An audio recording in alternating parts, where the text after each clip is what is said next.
Hello everybody and welcome to the biggest motorsport spectacle you'll see today. The ultimate prize in tin top touring car racing is up for grabs. The 2019 FIA World Touring Car Cup, presented by Oscaro, comes from a new venue to the calendar, the Sepang International Circuit in Malaysia. Frankie Goes to Hollywood once sang, when two tribes go to war, one is all that you can score.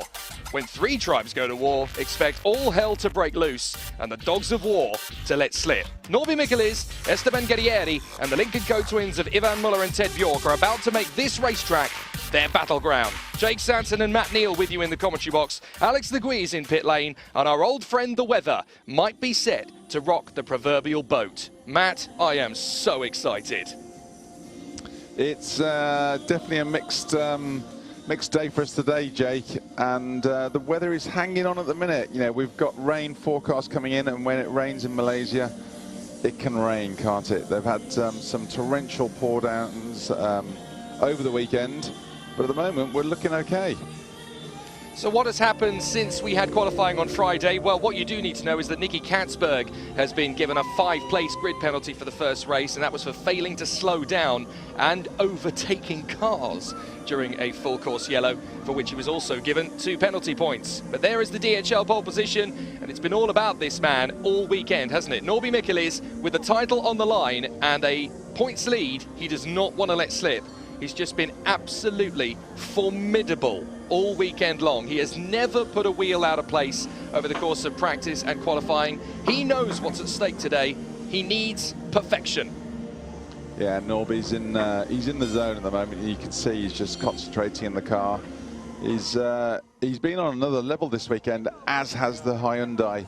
Seems to have moved up a gear, like they've been hiding some little bit of performance away.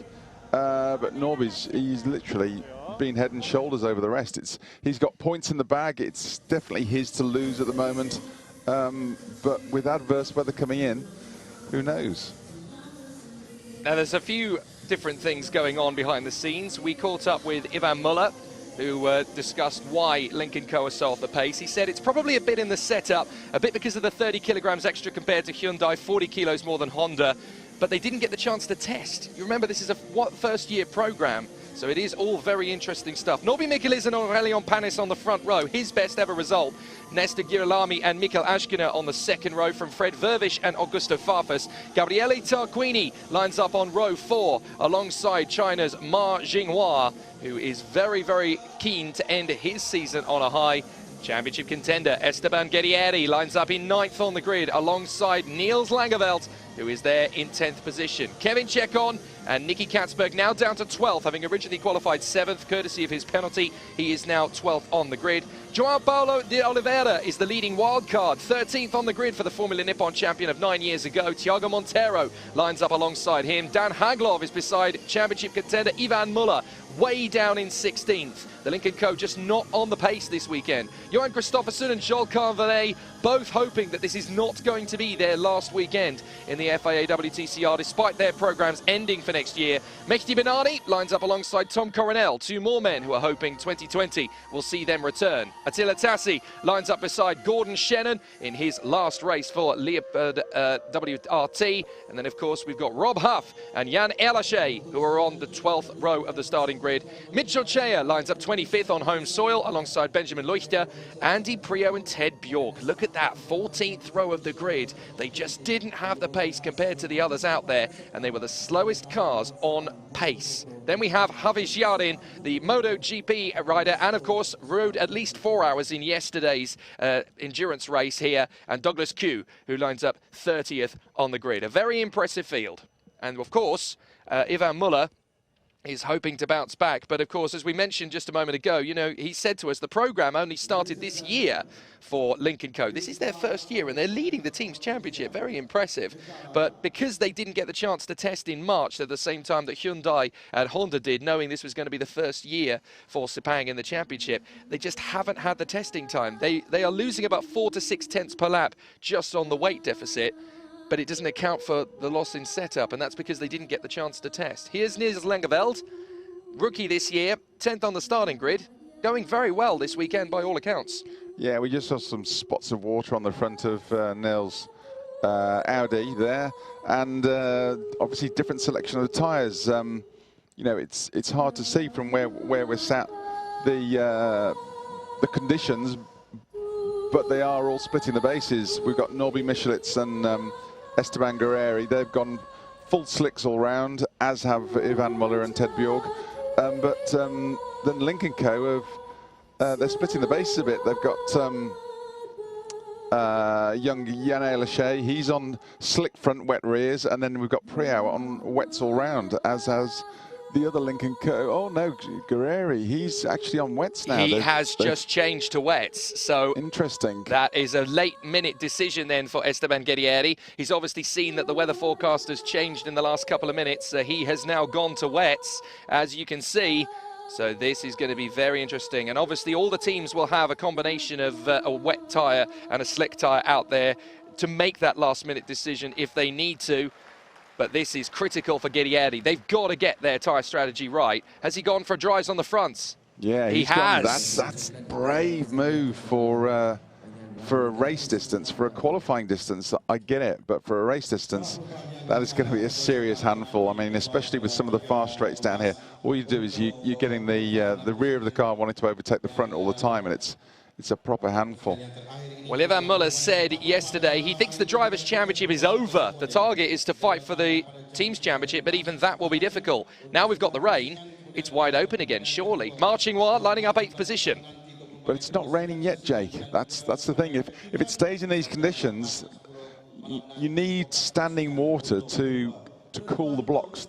A race wet tyre is a very soft compound and construction, so it needs water to cool it, otherwise it will overheat very quickly. It's nothing like what you'd see on a road car.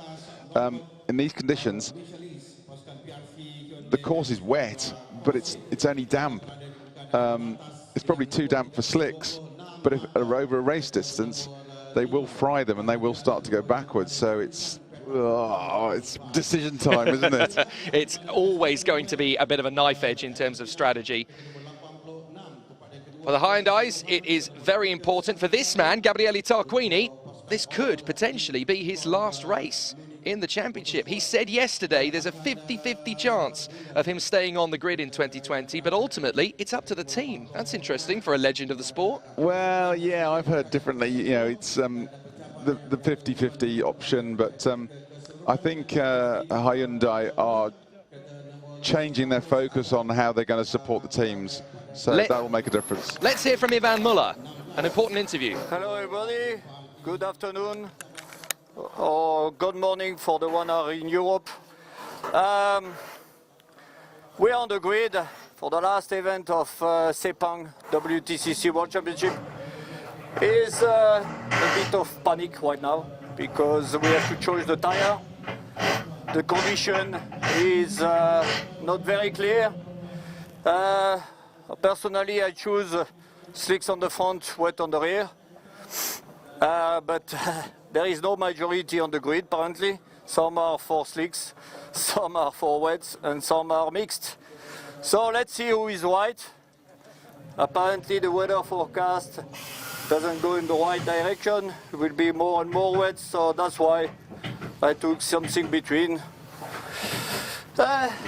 Let's see what's happening. It can be interesting. So that's a last-minute decision for Ivan Muller as well, because obviously he's only just gone from what was originally slicks to slicks at the front, wets at the rear. What a fascinating race this is going to be, with indecision very much the watchword at this precise moment here at Sepang. Will it rain? It had better for the Link & Co boys. There is Augusto Farfus's information, 6th on the starting grid. He's been under the radar a bit this weekend, but he's been very solid in speed and consistency. And obviously this has been a bit of a strange year for him because, of course, everybody has kind of come to know Augusto Farfus as a bit of a BMW man, but he wanted to race in WTCR. It's been his home for a while now. 5-minute board goes up and you can see the rain falling. Now the rain has arrived. There we go. Now the question is, how heavy is it going to get? We're on board with a safety car and you can see the rain is actually splattering down on the windscreen. This is critical now. Who's got the strategy right? Well, I didn't see what they ended up putting on Michelitz's car. They've got to, I think, the 3-minute board to swap them.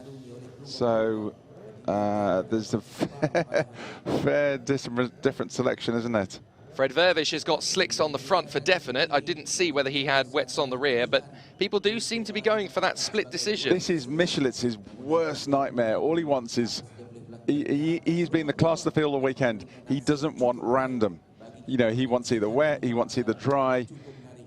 If it's a lottery, then suddenly it brings the other into the equation, because they've got, you know, the likes of Muller and Bjork, they've got 0 to lose. They were just going to go all out for him. Again for Vervish, he's gone wets on the rear, slicks on the front. I love this. We've got this, the motorbikes kind of touring them around, I think, at the start. Or certainly they're going to do a nice little display to finish off their weekend, because they had an amazing race yesterday, which was able to run to completion despite the tricky conditions. So that does bode well for us on that front. We do have a stop procedure if the races are halted, but we really hope it doesn't get to that. Looking at the intensity of the weather, I hope it doesn't. Mikael Ashkener, 4th position on the grid. This has been a stellar weekend from him. He could really bow out on a high and potentially put himself in the shop window for a big seat in 2020. Yeah, young Spaniard's been going really well, hasn't he? Especially in the last sort of quarter of the season.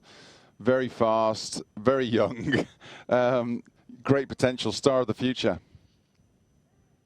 And there's a few drivers who are looking for a decent opportunity this weekend to put them in the shop window for a good seat. One of them is Aurélien Panis. He's hoping that this weekend's performance could see him get himself a decent drive for 2020. So, a lot to play for.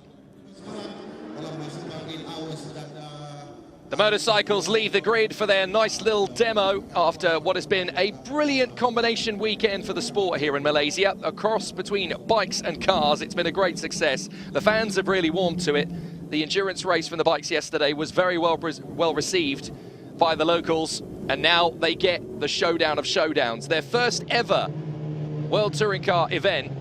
And boy, oh boy, they've got a 4-way showdown in unpredictable conditions. This man, he's going to play a big part in this, I think. Nestor Girolami, the twice STC 2000 champion. And he's got to play the team card here. His teammate is behind him on the grid. He's been the faster of the two consistently over the weekend. But this is an important opportunity for him to show what a team player he can be. Yeah, there's marginal amounts in difference in time, though, isn't there, Jake? So I think the tyre option is going to be the big scenario. I need to start writing this all down, because they're changing and changing and changing, and then changing back.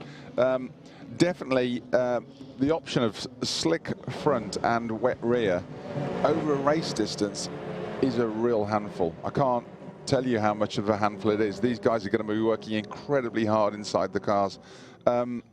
But I guess not as much of a handful if you've got slicks all around and it really pours down. It can do anything. The weather here can do anything. Son of the 1996 Monaco Grand Prix winner, Aurélien Panis, his best ever qualifying performance in the title fight. And this, of course, being only his 2nd year in World TCR. This is an important one for him, because he needs to get himself into the shop window for a decent drive in 2020. A lot of indecision and silly season rumours going around at this point of the season. Com2U is hoping that they can get something assured for next year. But wouldn't it be great for him if he could end up with one of the big names for 2020? He wants to really make it happen. We are told that the start is going to happen behind the safety car. That's what we're being told. No, now, surely not. Well, I don't think it's that wet. What's Michelisz gone for in terms of tyre strategy? Michelisz has gone for rear wets, front slicks again. So he's done the same thing. It's basically, that's what other people are doing. So he's done the same thing. It's the Lauda and Hunt thing, isn't it? Well, I'm going to go for wets, so I will. He's gone for wets, so I'm going to go for wets as well. It's whose car's going to cope with it the best. I mean, you know, in this respect, for this sort of scenario, if they're all starting alongside each other, I put my money on Muller. But he's got a lot of work to do, a lot of cars to overtake. Back in 16th place, so he's... The only reason for them starting behind the safety car has got to be that, well, this is a weird circuit, Sepang. There might be parts of the circuit that are a lot wetter, significantly wetter than what we've got here. Otherwise, I've got to say, we're being ridiculously overcautious. Yeah, I mean, there's a big stopping point into turn 1. It's a big, heavy braking area where there's potential, but it's a race, isn't it? I mean, yeah, absolutely. And the thing is, these guys are the best touring car racers in the world. They're supposed to cope with wet conditions. You've got wet tyres. Let them use them. That's my opinion. I mean, that's a bit of a strange one for me, but yeah. Start is delayed a little, and that I'm guessing is because of the decision to start behind the safety car. Well, I guess the only reason has got to be as well is that with some cars starting on slicks and the rain's just started, they must feel, well, we've got to get them at least up to speed to see what happens. Norbert Michelis with an awful lot on his shoulders today. And as you said, Matt, this is his nightmare scenario. Random weather, changeable conditions. Norby, slick on the front, rain on the rear. You, Panis, slick on the front, rain on the rear. Girolami, for rain. Astona, for rain. Pervish, slick on the front, rain on the rear. Marfus, for rain. Gabriele, slick, rain. Rain, full rain. Guerreri, slick, rain. You just heard a very accurate rundown of all of the split decisions of the tyres. Esteban Guerrieri still fighting for this title, and he's got a lot to do. From 9th on the starting grid, though, the sporadic nature of what could happen over the course of the 9-lap race we've got in front of us. Open. Open. Okay. Evan Muller telling his crew, I think, to keep the window open. Is that right? No, we wouldn't be keeping window open. It'd be something else. Maybe some of the vents. I was just going to say, that's a baffling decision. It's still pretty warm out there, so. Yeah, it's 27 degrees air temperature. Track temperature is going to be about 34 still. There's the championship as it stands at the moment. 15 points is the battle for Norbert Michelis in front of Ivan Muller by a further 6, in front of Ted Bjork now by 38 in total. It's looking tough for Lynk & Co, but with changeable weather conditions, it's not impossible. And of course, they've still got a 61 lead over Hyundai. Phil, are we doing the start behind the safety car? Yes, confirm start behind safety car. Confirm you heard the message. Yeah, I confirm. Start behind the safety car.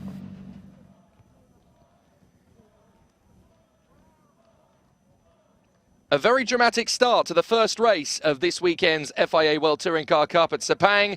We are starting under safety car conditions with a lot of the cars in the field on split tyre decisions. Some are on slicks and wets, some are on full wets. The rain is in the air, it's not heavy yet, but because of the indecision and because of the unpredictable nature, the stewards have decided to err on the side of caution and start under safety car. I'm Jake Sanson, with me is Matt Neal, down in the pit lane is Alexandre Le Gouy, and this is a title to decide. With 4 drivers in it, Norbert Michelis, Esteban Guerrieri, Ivan Muller and Ted Bjork, and we are starting under safety car. Very dramatic and very controversial decision, perhaps. I tell you what, the exciting thing is also, Jake, is we could actually see some pit stops. That's true. We don't see that very often in race 1. No, how good is this going to be? It's, we're going to see the back-end boys earning the money a bit more this weekend, because the rain is coming down harder now, and these guys who've gone for the slick option on the front, like Michelis, that could be the wrong move. Yeah, I'm starting to think now, as every second ticks down and the rain comes down, it's starting to look more and more logical that the safety car is there.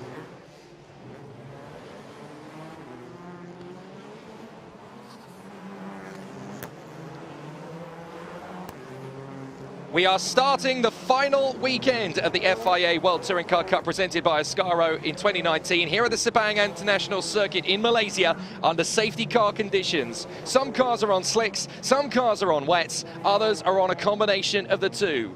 It is a very exciting battle in front of us. We are underway on the first lap under safety car conditions, and this is for the title. Norbert Michelis versus Esteban Guerrieri, with the 2 Lynk & Co's, Ivan Muller and Ted Bjork, down the order, but still with a mathematical chance to steal the title.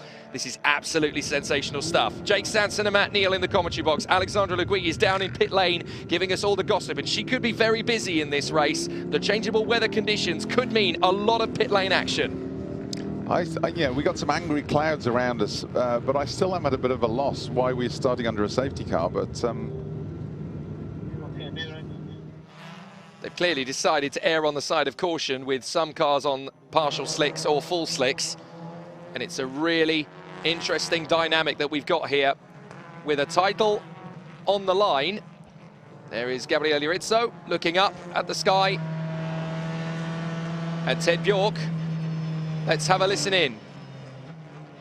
Okay, Ted, general feedback from Ron, who's outside, to whether it's getting worse where he is, okay? So it's only going to get worse than it is now. Yeah, I think I will try to take care of my tires.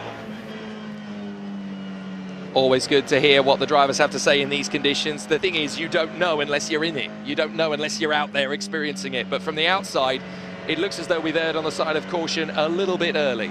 yeah, Lincoln Co boys, a lot of them are ex or current absconded RML guys, Ray Mallock Limited, and they're pretty on the money. You know what they used to do is send a guy 1K outside the circuit, north, south, east, and west, and they would literally manually report. You've got all these fancy weather forecasts and digital systems, but they would literally have a manual. And if it starts raining hard, they'd be on the phone saying, right, it's coming in hard and you've got to pit. So, but if it is getting harder like that over the back end of the circuit, then you'd be best off pitting under the safety car. It's very, very slippery, but I think we should go with it. So Norbert Michelis says we should go with this. Is it literally just a one-lap dash and we're going to go racing? I think it might be. Well, yes, it is. It's going to be a one-lap safety car and we're going to go racing straight away. So down to the hairpin, and they will come through, and it's proper heavy, the rain now. It's possibly the worst moment at all to go racing, but out of the final turn, and we are racing. The race of Malaysia gets underway, the 10th and final round of the title fight, and Norby Michelis is already starting to weave to try and break the toe from Aurelion Panis. Girolami is going to go with them into third position, and they head down towards the first hairpin. This is all about Norbert Michelis hanging on to it, and they have made a brilliant start, the top four, to get away, and it looks as though already there's some overtaking moves as Langeveld is trying to get himself into a decent position there. I think he's almost still trying to get heat into those slick tyres, Jake, but if Girolami doesn't make a move fast, then that's a bad omen for him. He's on wets all round in third place, so unless he can really sort of make that count now, then those slick tyres on the front of Norby's and Norby's car is only going to get better. This is going to get busy into the first big stopping point of the second sector, and up the inside comes Marchingnois, takes on Vervish, I think that is, to get through into position. Langeveld is in there as well behind them. Guerrieri is trying to stay out of trouble, but this is a very tight position for them all to be in now as they are struggling with a lack of grip. And some of them have gone a split decision on the tyres. This is where grip's going to be a bit of a tough one to find. A lot of sliding around. Well saved, Esteban. But how long can he keep this up around the lap? You can see he's having to work hard in there. Tucked in behind Marchingnois. Those tyre stacks are starting to look like a massive problem now, because if you start to run just the tiniest bit wide, somebody's going to make contact with them. Going for the inside of Mar. And he's through nice and cleanly. Oh, he nearly nudges the Hyundai as he tries to come through as well. We're on board with Chekon. He's run wide on the exit, Guerrieri. I think it's because he had to get out of the power to stop hitting the Hyundai. Now he's back up the inside of Marchingnois. Gets the place done this time. But again on the exit, the Honda just doesn't seem to have the squirt. And that is the Oliveira sliding and battling with one of the Audis who's gone very sideways. Hope he's managed to catch it. Guerrieri gets back through on Marchingnois on the exit as Tarquini and Farfus slip and slide their way through the hairpin. You can see these guys, with the guys with the slick front, wet rear, are working incredibly hard inside those cars. So far, no major catastrophes and no yellow flags. I'm astonished, to be fair, but then these are the best tin-top drivers in the world. Down they come again. That's on the main straight. These are the leaders. This is, oh no, sorry, it is the south straight. My apologies. They now come into the hairpin of the North Straight. A marching wire is back up the inside of Esteban Guerrieri, who might get a good squirt of power out of the exit. Yes, he does. And there's enough grip that he can now start to chase after Farfus. This is where the team game's going to start to come into play. It's Mikilis out in front, Panis in second place. Girolami is in third position at the moment, from Ashkina in fourth. Then it's Tarquini, Farfus and Guerrieri. Guerrieri in seventh place, having made up 2 already, with the Romeo Ferrari Alphas behind. Up the inside of Farfus. Farfus trying to keep it back, and they bang doors. And Guerrieri makes the move anyway. Good move off Guerrieri. Farfus saw him coming, tried to close the door, tried to shut him out, but he wasn't having any of it. And like Mars, that's given Mar an opportunity on him as well now. So now Mar goes round the outside and gets Farfus. We're on board with Chekon. Has he got enough power and pace to get past Farfus? It looks like he's going to. He'll sweep to the inside line to try and get the move. Guerrieri still chasing after Tarquini. And here comes Chekon on the inside of Farfus. He gets the move. This is brilliant tin-top racing now, as World TCR is having a proper splash and dash round there. So this is going to be a tough one. Can Farfus hang on the inside? Round the outside comes the Oliveira. He's going to really go for it. The Oliveira has got through past one of the Hyundais. Now he's going to make the move on Chekon as Guerrieri steps after Tarquini. Now, who's next up in the Lynk & Co battle? That is the 100 that's first up. That is Muller. So he's up to 12th. So Ivan Muller now up into P12. Don't count him out of this yet. He's got a great chance as we're on lap 3 of what is now 10, of course, because safety car laps do not count to the race distance. So it's a 10-lap race now rather than 9 because of the lap that we spent behind the safety car. Ivan Muller now trying to get up the inside of Farfus. He's got traction, he's got pace, and he's got speed. This is what Ivan Muller needed to get his title fight back on song. The changeable, slippery conditions are heavenly for Ivan Muller. Let's have a listen in. Okay, Gunswell, push me as well time. He's on me, he's on me. Copy, we will report. He might be the early lap. Muller's going to try and have a go at Haglov, but he's going to get through on Chekon without even trying. He has to put the car in exactly the right position for the corner, and he's managed to get through. Meanwhile, De Oliveira, the wild card, is having a crack at Marching Noir, and Haglov and Chekon are trying to shake off Ivan Muller. You can see the speed difference of that Alpha and the Lynk & Co. Muller got well alongside the Alpha, and then the Alpha just drags away. I mean, the Lynk & Co. is running heavy this weekend, but yeah, it's quite dramatic, that was. He's got better grip in the corners as well because he's able to get more speed off the turn initially, but the top speed is where they are losing ground. And look, Chekon's just going to draw back alongside him.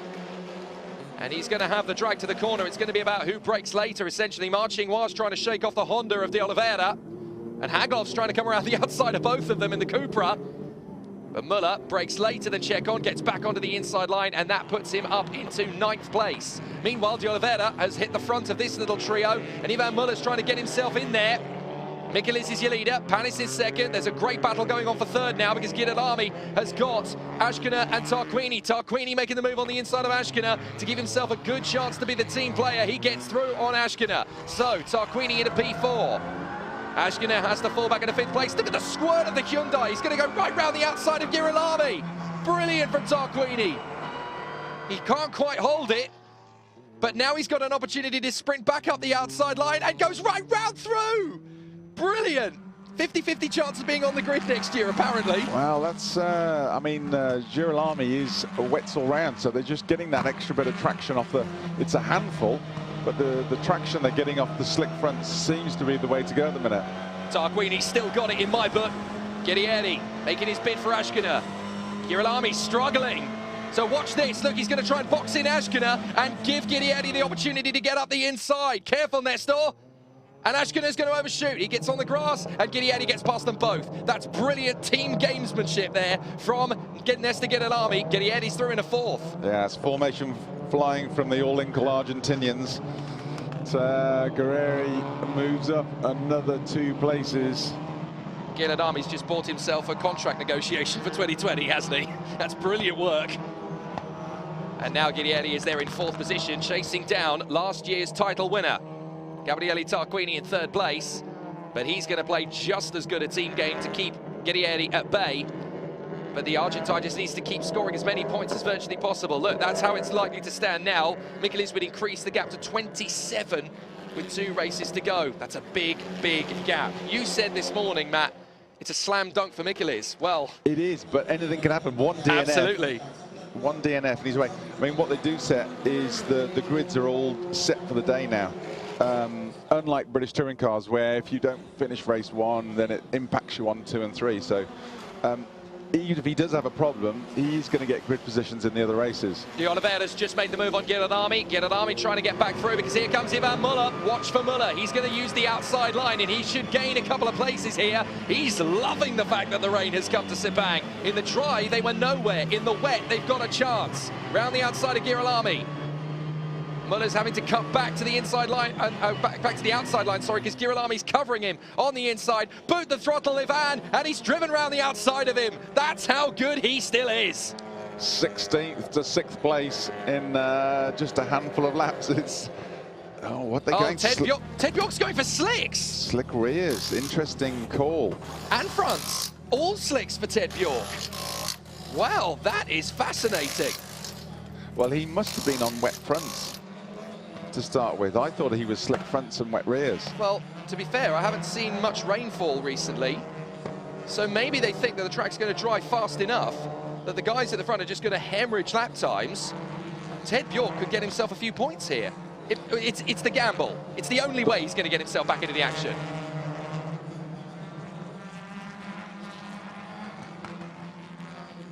So that's a bold move from Ted Bjork to come into the pits and put a full set of slicks on. The problem with a sprint race, Jake, is by doing a pit stop, you lose so much time, you can never make it back. Ivan Muller nearly just went straight into the back of De Oliveira. They've definitely got more pace at the moment. And their tyre gamble, certainly for Ivan Muller, is paying off. Let's listen to Bjork. Okay, Ted, this isn't the ideal combination of tyres to be on at the moment, okay? We're gambling on you coming back through the back end of the race, okay? It's all about learning now for the future, okay? Okay, copy that. Okay, mate, feel the grip under you, okay? Nothing clever early on, okay?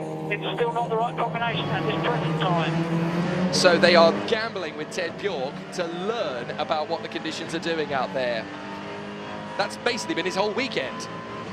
He's the gambler as far as they're concerned, which is a shame because he's the outside man for the title, but they've got to give it a go if they want Ivan Muller to win. And also they're focusing on the team's title. They've got to score as many points as possible, and this kind of race is definitely helping. Look, the gap at the moment is 31 points. They're going to lose some to BRC.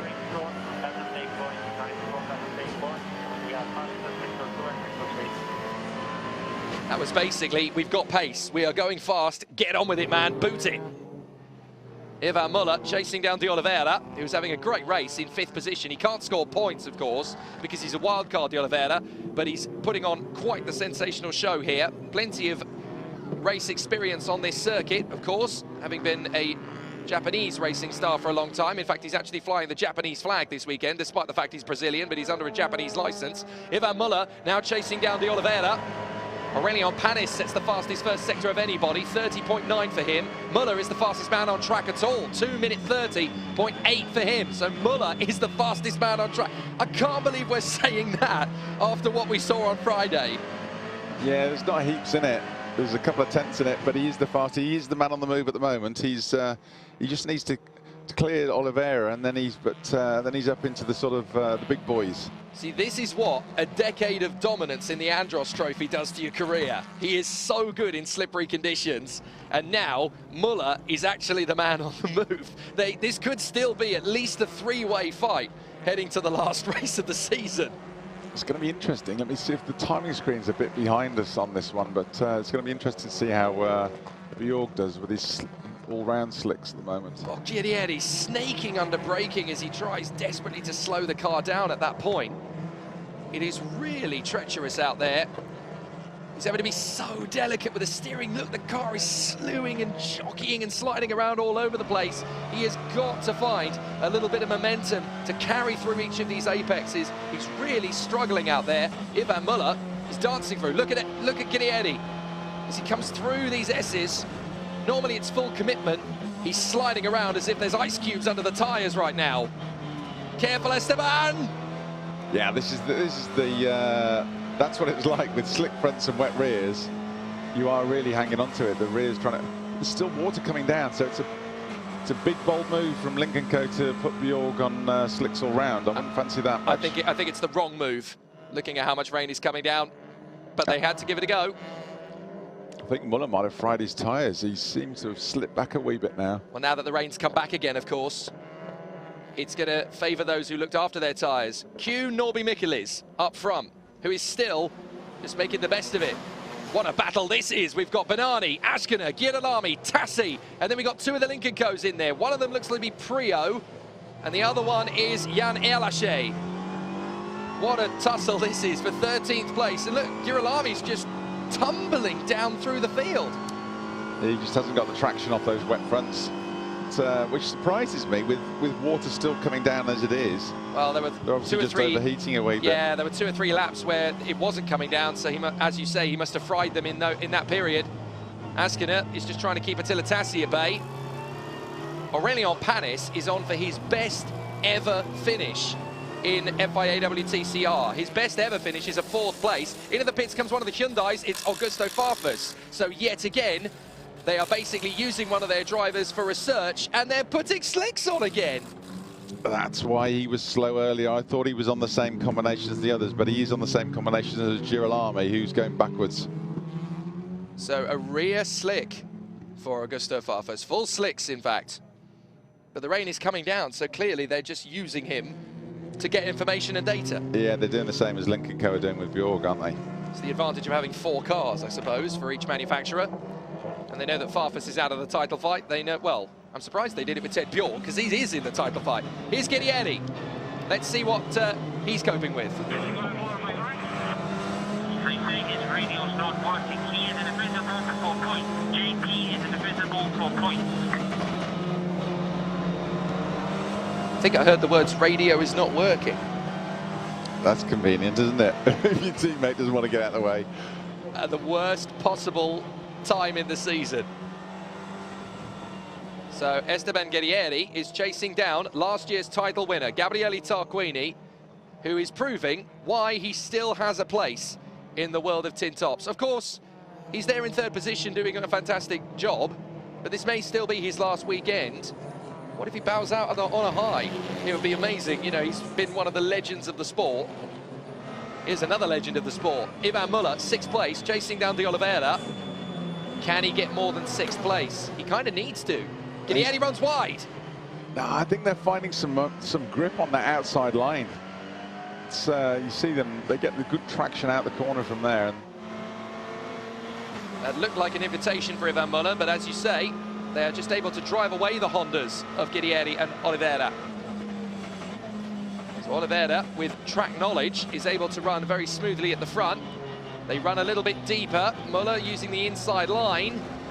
But he's not got the traction, you're right, Matt. It just seems that the outside line that the Hondas are using is a little bit better. Muller using his experience in slippery conditions to good measure. Can he get the run on the inside of De Oliveira? No, the Hondas are just so good. But they've got a 40-kilogram weight deficit compared to the Hondas. They just don't have the same traction when the conditions aren't in their favour. Look at the rain coming down now. That is a proper rain shower. And so now anybody on slick tyres is basically like a drunk dad at a wedding on roller skates. There's no chance of any grip at all. well, I'm reliably advised that Oliveira is on slicks all round. Surely he can't be finding that sort of speed on slicks. Well, he's got experience of this part of the world, I suppose. But that really is a giant crushing effort if De Oliveira is on slicks all round. Here comes Muller up the inside. Careful, Ivan, you can't commit to that move. Even you can't pull that overtaking move off, but you might be able to pull off the next one. Up to the hairpin. I swear the Link & Co will struggle just in a straight line. So this is going to be quite an incredible opportunity. I don't want this race to stop. I want it to go No, on for a while. I want this to be a 20 lap, you're Yeah. right. This has got so many twists and turns still to come, and we're going to run out of laps. Ivan Muller still spitting all over the back of De Oliveira's exhaust, trying to find a way to get through into 5th place. But in terms of the title fight, this is crucial. All three of our leading three in the title fight are in the top 6. Ivan Muller still trying to gain an advantage on De Oliveira. Into the braking zone for one of the toughest corners on the circuit in the dry, even more treacherous in the wet. This is an amazing effort from Ivan Muller. An absolutely incredible effort. Considering how slow they were in the dry, they needed the weather to come to them. And Ivan Muller throwing caution to the winds, going for the gamble, and it's paying off. They are back in contention again. Look at the rain out of the final corner. Let's have a listen to Esteban Guerrieri's radio. GP will try to protect you. GP will try to protect you. He's had the command from Honda. João Paulo de Oliveira has had the command from Honda. The man in front could win the title. Keep that Frenchman at bay, or your job is up for cards. That's easier said than done with Ivan Muller when he's on a charge. He's got to stiff at some silverware. Yeah, he's not trying to keep any old driver behind him, is he? He's trying to keep a multiple world champion behind him. He's only got 2 laps to be able to do it. Here's Muller.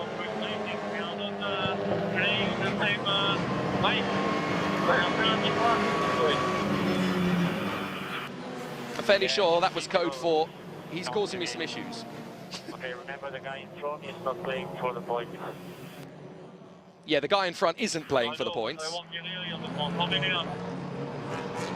He may not be playing for the points, but he's not an idiot. He knows that that's a Honda, and it's a Honda in front that is playing for the points. Yeah, he wants Guerrieri.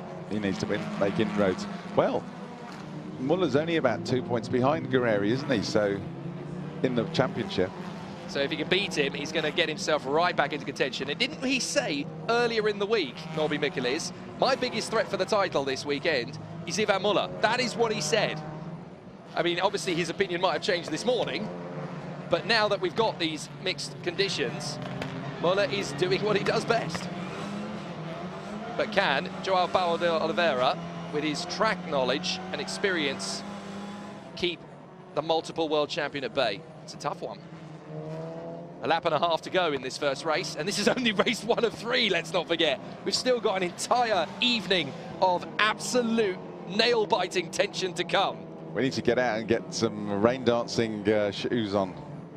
Oh, I don't know, I quite like the mixed conditions. You can see him working here he hard goes. in there. As he run wide, is Muller going to make 2?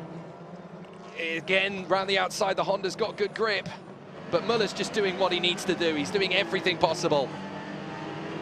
He's trying his best. He's coming off the line to try and get the tyres cooler for this last lap and a half. Muller's snipping at the insides, but the result of it, he isn't getting the traction out the corners. That's the problem, and the Hondas are getting away then. There's no other alternative, though. The Hondas are just romping that outside line because it's where they work best. Norby Michelis is on the last lap. And from his point of view, this is rosy as a dandy. Yeah, Michelis looks as though he's having a bit of a drive in the country this morning or this afternoon, and but it'll be far from it inside the cockpit of that car. He'll be waiting tentatively for that checkered flag. So that's what is up for grabs here. As it stands, Guerrieri will be 27 off that man, Norbert Michelis. Muller will be 35 off him, and that's looking very tough to beat the Hungarian. Always the bridesmaid, never the bride, Norbert Michelis. This year is his best chance yet to seal the deal, and the entirety of Hungary is tuning in to watch him get the job done. But it's not done yet. In the virtual team standings, Lynk & Co are going to have a lead of just 31 going into the penultimate race of the year. That's not an easy position to be in. Aurélien Panis in second place. Can we just pick up on him? Second place. This is going to be his first ever podium finish in the FIA World Touring Cars. Yeah, this battle for 5th and 6th place between Oliveri and Muller is the battle. It's the fastest battle. Oliveri just set the fastest lap of the race, closely followed by Ivan Muller. So these two guys are setting the pace. They're working hard at it. Ice cool for Norby Michelis up in front. He's won at the Nürburgring, he won at Villarreal, he won at Ningbo, and he won at Suzuka. And now he is about to win at half of the season's venues in the FIA World Touring Car Cup. Nobody else can say that this year. Up the inside, De Oliveira's just moving to cover Guerrieri as they are all closing in on Tarquini. Tarquini suddenly doesn't have the pace anymore. This could change. This could change big style coming into the final few corners. Tarquini's got no pace at all. His tyres are scorched. So Norby Michelis and Aurélien Panis are going to be first and second, but third place is anybody's guess. Tarquini hanging on to it. We're on board with Guidieri, looking to De Oliveira and Muller. But this man has been flawless in race 1, and he needed to be. 4 wins so far this year. He's about to make it 5, and that puts him at the front of the winners in 2019. Norbert Michelis takes the most crucial race win of his 2019 campaign and moves 1 step closer to becoming the title winner. It's not done yet, but he's on the right lines. And Aurélien Panis steals his first podium in the title. Gabriele Rizzo is delighted, and it finishes as a stalemate in the 3rd place battle. Tarquini 3rd, Guidieri in a brave 4th, De Oliveira a fantastic 5th, but Ivan Muller, drive of the day so far. Definitely drive of the day, but for all of them, we just ran out of laps, didn't we? It was that was really getting quite spicy at the end there. We could have done with about another 2 or 3 laps to see how that battle for 3rd unfolded, but double podium for BRC, so won't do their team's championship any harm, and golden shot for Norbert Michelis.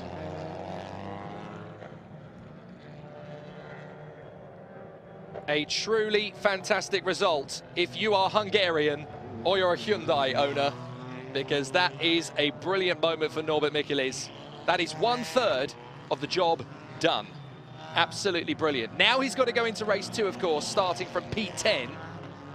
But that's made his life a lot easier. Well done to this boy. Formidable, Aurélien Panis. He becomes the 21st driver, ironically, of number 21 to get a podium in this season's campaign. Well done to Aurélien Panis. Here's Michelis Radio.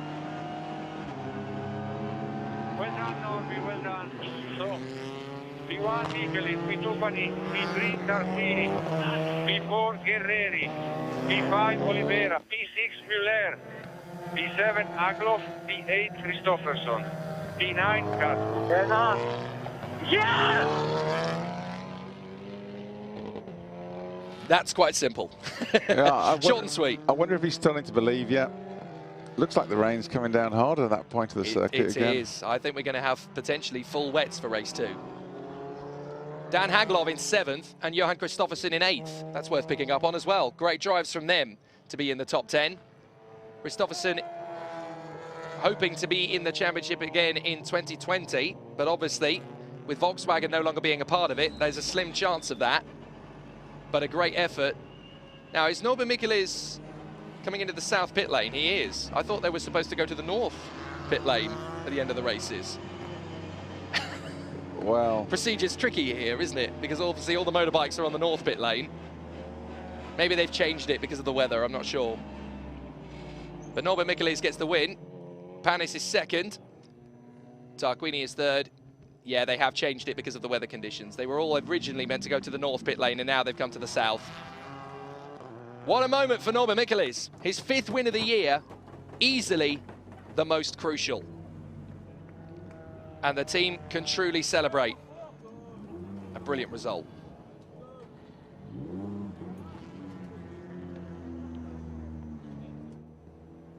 It's party time. For the moment, it's all good for this man, Norbert Michelis. And look at Aurélien Panis and the crew. That's like a win for them. His first podium. And a great drive too. Oh, it's amazing for Michelis. But how I really feel for Aurélien Panis. Was so close to getting a faultless race to P2, but so close to P1. It would have been lovely, but a great result for them all the same. Absolutely. I mean, he was the only one who could be even close to Michelis over the course of the race. And he was only 2.4 behind him. Very good effort. Yeah, he kept him honest, didn't he? Yeah, really did. Gabriele Tarquini. He's been the world's best number 1. He's also the world's best number 2 right now. What a team effort. And they have made a massive dent in the Cyan Racing team standings points advantage. Yeah, it's going to be interesting to see where the points work out. I haven't... The team stand is going to be nail-biting to the last race, isn't it? They're certainly going to be eating into them, and they're going to do some more of that over the course of the day. But for Aurélien Panis, this is a big, big moment. It's always tough when you're the son of a famous racing driver, because you've got to try and shake off that weight of expectation, that do as well as your dad did. This is a massive moment for him. 2nd place in a very tough circumstance behind the man who could go on to win this year's world title. For Aurélien Panis, that result is such a big deal because it means that he's now one of the favoured drivers heading into 2020. He could pull off a result like that in very tricky conditions as one of the youngest men in the field. It's a big deal. But for this man, he's got an even bigger deal. Ah, no, they're going to go from the bus from the south pit lane to the north where the podium is. That's what they're going to do. So we're going to hear from the three drivers as Alex Le Gui will be there on the bus with them. Sounds like a 1970s sitcom, that. It's a proper bus as well, isn't it? Oh, and in the rain as well. Oh, Alex, I hope you brought your Pack-A-Mac. But this is quite an amazing moment for these three. For BRC, they've gained a massive point. Fair play to Guerrieri. This was not easy from 9th on the grid. He fought to 4th. He's never, ever going to surrender, is he? Yeah, he's definitely a fighter, Guerrieri. And, of course, now for race 2, he'll start in front of Norby. So it's not over yet, by any stretch of the imagination. De Oliveira is 5th, the highest wild card all season? It's a very impressive performance. I think that's the highest wildcard finish of the year. Yeah, I think you're probably right. Norby Michelis wins race 1 from Panis and Tarquini. Guerrieri is 4th from De Oliveira and Ivan Muller. Hagloff and Kristoffersson are 7th and 8th for the Swedes. Nicky Katzberg fights back to 9th from 12th. And Jean-Carl Vernet, a great result in 10th. Andy Prio fights back to 11th place with Mehdi Benani in 12th. Then Attila Tassi and Jan Erlache from Gordon Shedden in 15th. And then Ben Leuchter in 16th place. Ashkener slips all the way to 17th on the wrong strategy. Marching Noir to 18th similarly from Mitchell Chea and Kevin Chekon. Niels Langeveld and Nestor Girolami a minute and 10 back in 22nd in the end. Rob Huff is 23rd from Tom Coronel. Then Havis Yardin, Douglas Koo, and then over 2 minutes back, Bjork and Farfus gathering data and completely unsighted by us, Montero and Vervish failed to finish. That's what it does for the title fight. Michelis and Guerrieri are very close together, but still the gap has increased. Muller is 3rd and still in it, but Ted Bjork is now officially out of the title fight. He cannot win the title this year now. Well, this is one way of doing it. Norby Michelis, you are one step closer to being the king of WTCR 2019. Yeah, but this was now a bigger step than the ones before. To be honest, it wasn't easy at all. I mean, you can see the conditions are far from ideal. I was really, pressured, upset, worried, seeing that it's just in between. So we just wanted to avoid something like we had today, but I'm incredibly happy with the car, with my performance, so everything went fortunately well. Just how aware, I'm going to have to get rid of the umbrella. Just how aware of you, that's okay, Norby. Just how aware were you of the boys climbing behind you? Yeah, I could see Aurélien having a pretty decent pace, so it was not like I was laid back. I really tried to make a gap in the beginning because you never know what's happened if the rain increases, if the rain stops. So, it wasn't an easy race because in the first 3 or 4 laps I needed to do the gap in case I do a mistake, in case people are coming much faster from behind. But in the end, yeah, everything went well. It was a perfect race. And your secret weapon was sufficiently deployed. He was doing a very good job behind you. Yeah, Gabriele finished P3. It's very important for the team's championship as well. Yeah. So we have to go full attack. I know him. He does this 99% of the time. So I'm very happy to have him always beside. Great. Well done, Norby. Thanks. Yes. Alex Le Gui and Norby Michelis trying to audition for the Christmas special of WhatsApp, weren't they? That was a proper fun bus, wasn't it? Great stuff from Norby Michelis. A truly special victory in this title fight. His tally now goes to 5, and at 5 different venues. It's hard to begrudge him this year's title. But the job isn't done yet. We still have 2 races to come, and you don't want to miss either of them with the rain coming down the way it currently is. Norby Michelis leads. Can he keep it that way?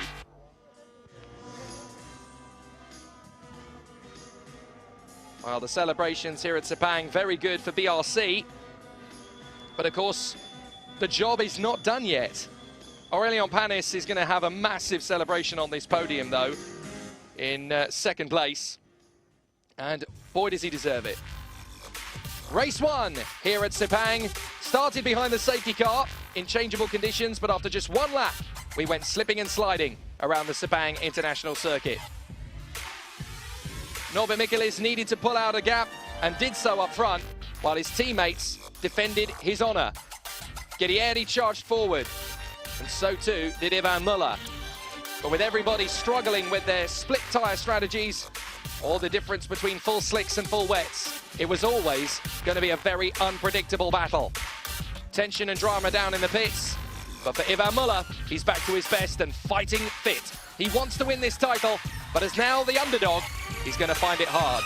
His teammate Ted Bjork threw in the towel and is now playing the team game. The midfield battle, full of thrills and spills, with the likes of Ajkana and Girolami falling to the sword. But Guerrieri in 4th position, Ivan Muller in 6th, behind the highest wildcard finish of the season for João Paulo de Oliveira. A great performance from the Brazilian. Try as he might, the Frenchman just couldn't find a way through the circuit specialist. But for Norbert Michelis, a very important 5th win of the season to extend his lead in the point standings with 2 races to go in the season as the rain properly came down on the final lap. Win number 5 after triumphs at the Nürburgring, Villarreal, Ningbo and Suzuka. He now adds Sepang to his tally, and Aurélien Panis gets his best ever result in 2nd place. Race 1 down, the job is done so far for Norbert Michelis. Can he sustain it with 2 to go? These guys still lead the team standings, but the big question is, for how much longer? Erlaché and Prio did gain some big points in that race, but Ted Bjork is now well and truly out of the championship fight. And then there were 3. He'll be disappointed, but knowing that the pace that the Lynk & Co had on Friday, I think he kind of knew it was game over. But now we have a 3-way battle for the driver's title between Norbert Michelis, Esteban Guerrieri and Ivan Muller. The bridesmaid, the fighter and the legend. How about this man? Havis Yanin has been very impressive over the course of the weekend, keeping the Malaysians very happy. Always good to see the local man, Havis Yanin, splashing in the rain. The MotoGP rider and endurance racer yesterday has been very competitive. Cyan Racing still lead the team standings for the moment, but the question is, for how much longer? BRC Hyundai and even All-Inkle Munich have taken a massive scalp out of that lead. All-Inkle can't win it. BRC Hyundai definitely can. And I think this title fight in the team standings is going to go right the way to the last race, possibly even the last lap of the last race. A lot at stake here at the WTCR race in Malaysia. And after a terrific race 1 that really was 10 laps too short, gave us plenty of action. You're a British champion. You've won one of the most toughest of touring car titles to win, Matt. This is a big moment for Hungary and for Norbert Michelis, who are close to being on top of the world. Hello, everybody. Welcome to the Sepang International Circuit. This is the podium of race 1 of our final weekend, the FIA World Touring Car Cup by Oscaro. Please welcome onto the podium in 3rd position from BRC by Hyundai ENG Squadra Corse, it's Gabriele Tarquini. On the podium for the 6th time this season, and it's a pretty important one for the team, if he arrives. It's Gabriele Tarquini. He's still getting around on the bus, I think, enjoying himself. That was a heck of a bus, wasn't it? From Come To You DHL Team Cupra Racing, it's Aurélien Panis. For the first time on the podium, but definitely not the last. This boy's got a massive future. Remember where you were when he grabbed his first podium. BRC Hyundai ENG Squadra Corse, it's Norbert Michelis. He won at the Nürburgring, Villarreal, Ningbo, Suzuka, and now Sepang. Yeah, I think Gabriele's older than the other 2 put together on the podium, isn't he? Do you know, I think you might be right. It's definitely close. Once more, it'll be the Hungarian national anthem that greets the drivers on the podium. Anthems for both Norbert Michelis and BRC Hyundai ENG Squadra Corse.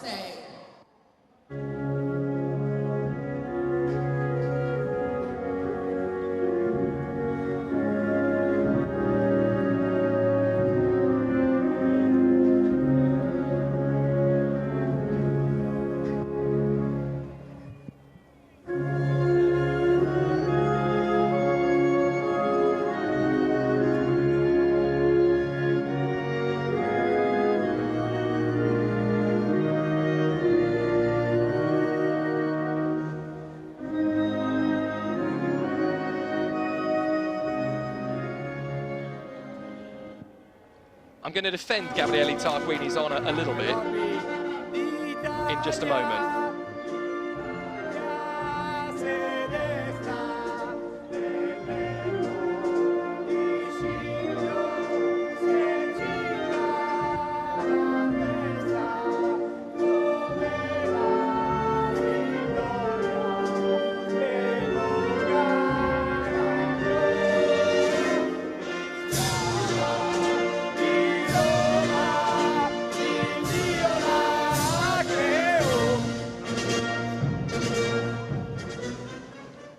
Brilliant singing from Gabriele Tarquini.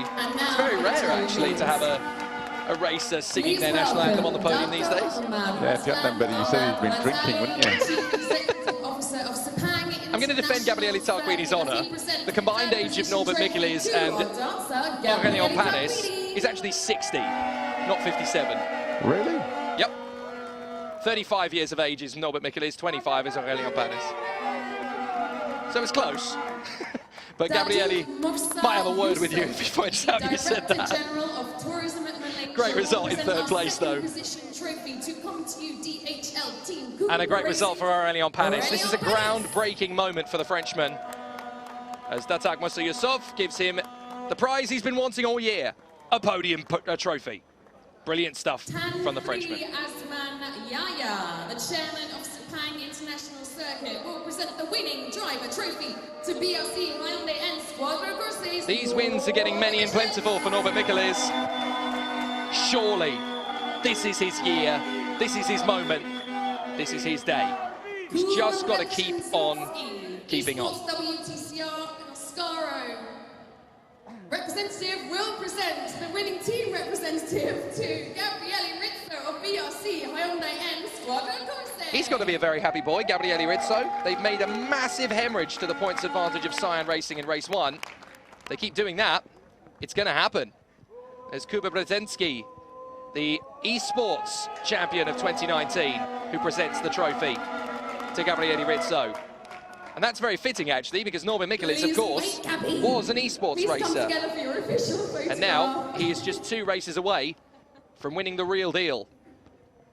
That's a coming trend. You're going to see more esports racers join up in the real form of sport and conquer both the virtual and real world of racing. Times are changing. The gamer is about to become the touring car king of the world, provided he keeps it lit for these last 2 races of the year. The only thing we can say is that the race was 10 laps too short, but what we can tell you is there are 2 more to go and 3 drivers still in the hunt.